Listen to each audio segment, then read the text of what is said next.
Have you ever wondered why we dream? I'll be telling you the function of sleep and some theories of why we dream. The stages of sleep are N1, N2, N3, and REM. Here's what each stage of sleep means. N1 is when a person falls asleep and normally goes on to 1 to 7 minutes. N2 is when the body enters a more quiet stage and a more relaxed body, which lasts about 10 to 25 minutes. N3 is when a person's breathing slows and the body relaxes even further, which lasts around 10 to 40 minutes. REM is when your brain is most active and your eyes flicker, which lasts about 10 to 60 minutes.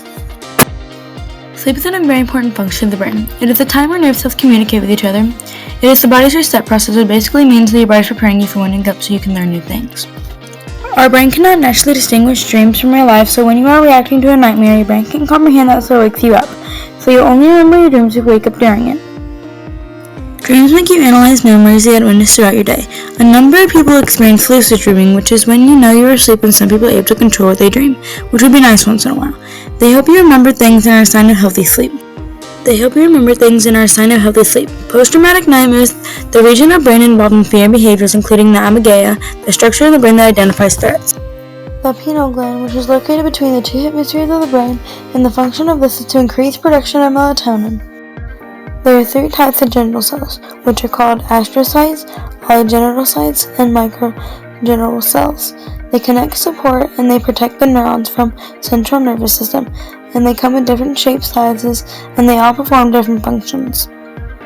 In the CNS, the cells regulate neurotransmissions and form a blood barrier. Hippocampus, which is a brain structure that is deep in the temporal lobe, which has an impact on learning and memory. It is a plastic structure that gets affected neurologically by the psychiatric disorders. Also the part of your brain that makes us dream because it holds memories which your dreams are based on. Neurotransmitters can turn off and on. They signal relaxation and pleasure. Hypothalamus is the structure of the brain that contains nerve cells, and they act in a controlling manner over dreams. Melatonin is an loquacious neurotransmitter compound secreted by the pineal gland, which is located in the brain. It has diverse functions which regulate your circadian rhythm, metabolism, and your immune system. It also inhibits oxidative stress.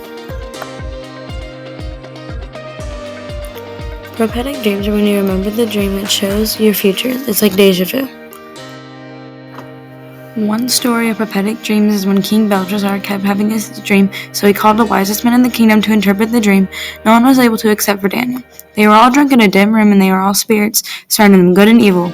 And there was writing on the wall from one spirit, which translated to God was going to wipe out the kingdom because they were doing all the wrong things, and they were being corporate. And then there were evil. Theory says that we use up emotional energy during the night. The activation thesis theory claims our dreams are meaningless. The psychological theory of the dream discusses how the brain processes information and how it manifests in the dream. This could be real, but our brain knows what we see, hear, taste, and feel and smell as soon as we experience it. One other reason it cannot be true is we don't remember our dreams, and when we are done with them, we wake up. We should be able to remember them, so if we had completely processed, it would be possible to still remember it. The hippocampus is around the amygdala, which controls fear, and our hippocampus is what controls our dreams. And we forget our dreams but remember our nightmares. A reason for this might be is our brain is trying to clearing out the dreams with our thoughts of the day and what we dealt with, which is toxic waste. And our brain is trying to deal with our fears, which are our nightmares what are based on, and that's why we have nightmares for more than one night and remember them. The brain is trying to clear all the stuff we didn't learn and make room for more things because we only use 10% of our brain. Another reason why this might be true is because it makes sense why we remember our nightmares. Our brain is trying to process our fears, but we already process the stuff that happens in our dreams.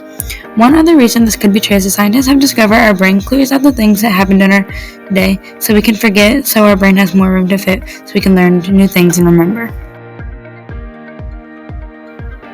Those are some theories of why we might dream and some facts about the function of sleep. Thank you for listening. The summary of this is our brain has lots of parts that make you sleep, and the brain is very active during your stages of sleep. And then one part of the brain actively controls dreaming, and there are a lot of theories of why we dream and the different things it could mean.